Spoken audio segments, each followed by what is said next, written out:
Olá, tudo bem? No vídeo de hoje vamos falar sobre a pré-história.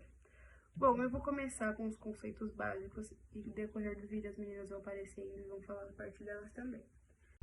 Vou começar com os conceitos básicos. A pré-história é um período da história humana particularmente grande.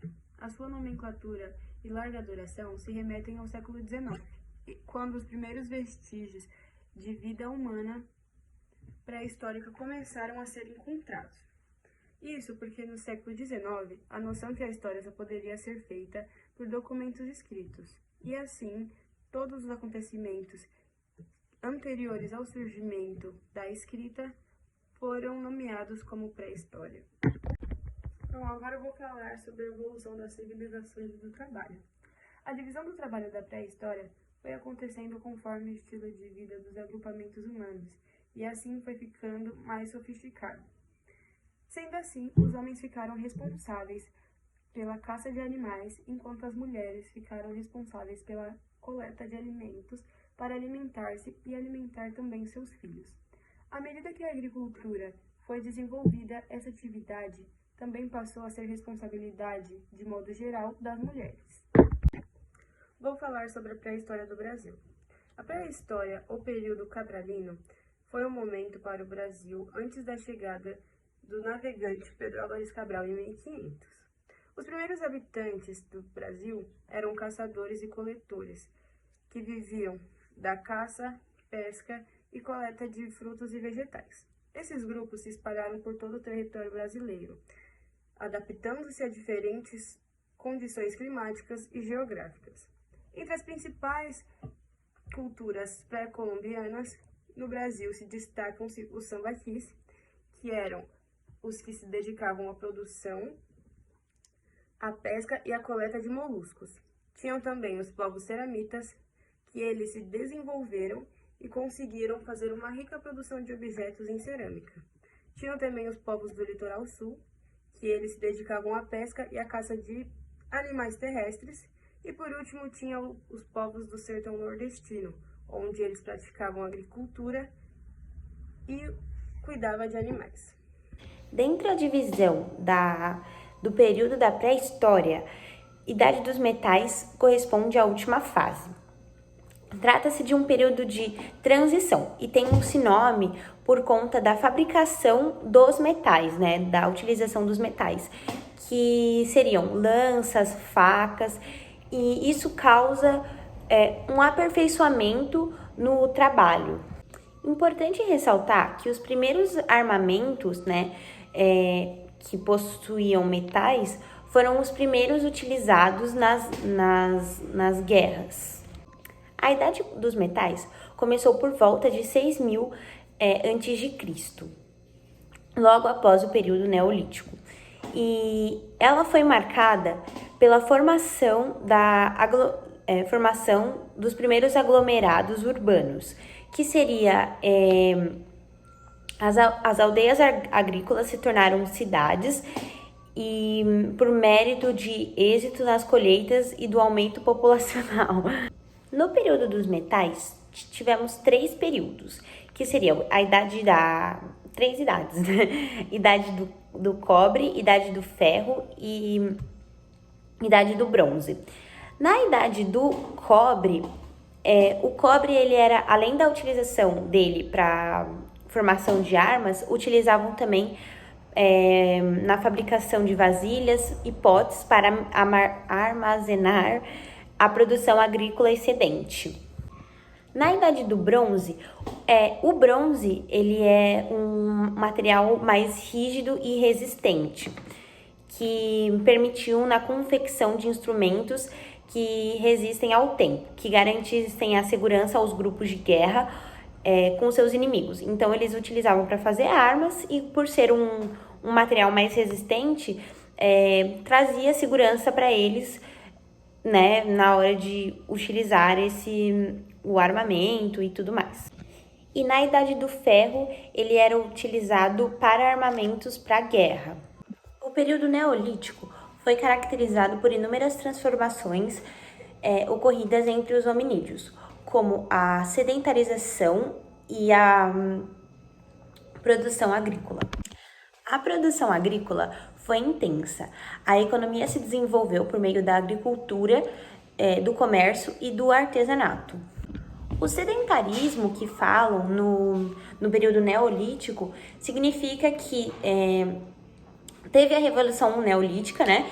Que foi a grande disponibilidade de alimento para os hominídeos, né?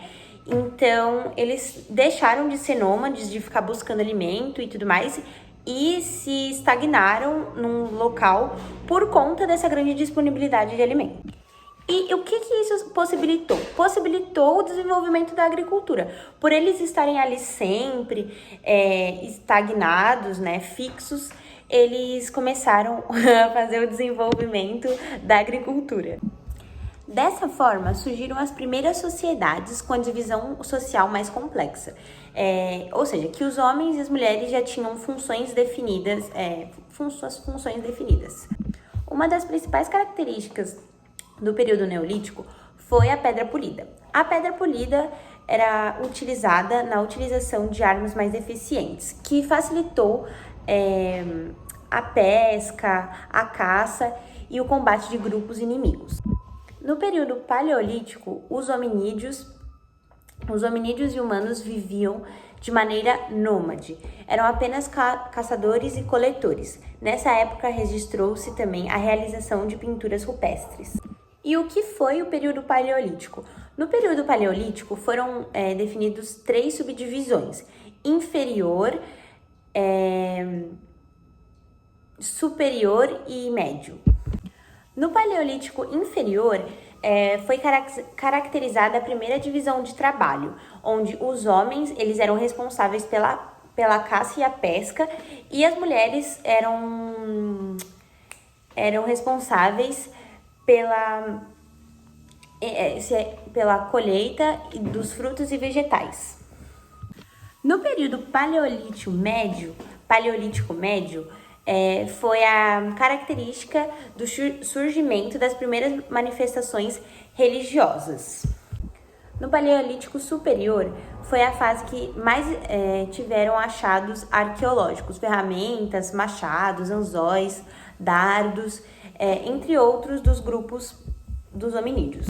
Nesse período ainda,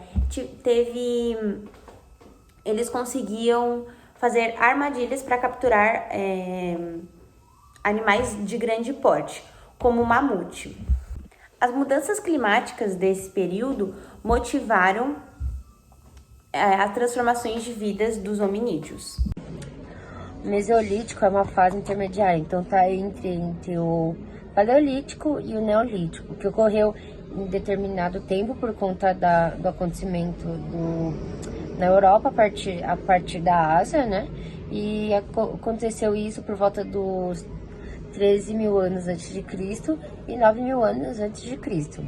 No entanto, isso ocorreu por conta da decadência de argumentos humanos e que viviam exclusivamente da caça de detrito. Então, acaba com todo mundo, é isso. Agora falar sobre a evolução dos homens, que foi uma mudança e uma evolução, né? Que a gente foi vamos dizer, de gorilas até a gente ficar Homo sapiens, que é como a gente é considerado agora, a gente considera como nós humanos, por isso que o nome é evolução humana. No entanto, o nosso físico do nosso corpo mudou muito, porque antigamente, se a gente for ver nos Homo sapiens ou a gente sendo homem das cavernas, mudamos por conta do nosso físico. A gente usava muito o corpo para apoiar, o nosso corpo era um pouco mais corcundo do que antes. Agora, atualmente, se for ver, a gente é corcundo porque a gente quer mexer no celular. Mas continuando, brincadeiras à parte, os Homo sapiens, eventualmente, mudou a origem, da vida humana, né? Foi de 3.5 milhões de anos pós. Então, mudou demais. Agora eu vou falar um pouco sobre a arte rupestre, que é muito conhecida por ser desenhos feitos nas paredes das cavernas na pré-história pelos hominídeos. Ela foi descoberta pelo arqueólogo espanhol Marcelino Sanz que descobriu no século XIX, numa caverna que chama Altamira e fica na Espanha, desenhos nas paredes da própria caverna. Apesar dos desenhos nas paredes serem muito conhecidos, existem diversas formas de expressão artística que estão inseridas no assunto arte rupestre. Acredita-se que ela foi desenvolvida entre os anos 40.000 a.C. e 8.000 a.C., durante o período Paleolítico e Neolítico. A arte rupestre vai variar de região para região, até porque o significado dela é basicamente o cotidiano, né? Relatar o cotidiano do que esses hominídeos faziam e tudo mais. O que eles caçavam, o que eles desejavam caçar, o que eles viam, as suas cerimônias religiosas, a família. Então, a principal técnica era usar o dedo mesmo como pincel e para tinta substâncias como sangue, clara de ovo, carvão, substâncias gordurosas e que pigmentassem mesmo as pedras. Muito se engana quem acredita que aqui no Brasil não tem vestígios de arte rupestre. Tem sim, tem em Pernambuco, Piauí, Rio Grande do Sul, Minas Gerais. Inclusive, em Minas Gerais, que foi encontrado, em Lagoa Santa, foi encontrado o fóssil mais antigo, o fóssil da Luzia, mais antigo do ser humano. Uma indicação muito boa de filme para você aprender na prática a pré-história é Os Croods. Os Croods é um filme lançado em 2013, dirigido por Chris Sanders, que se trata de uma família no finalzinho do período paleolítico, que tem a sua caverna destruída e sai em busca de uma nova aventura, uma nova casa, e acaba conhecendo um menininho que ele é bem moderninho para o seu tempo e ensina para essa família coisas como a arte de dominar o fogo, a dominar a domesticação animal. E isso facilita muito, no começo causa, claro, uma grande estranheza na família, mas facilita muito o convívio de todos.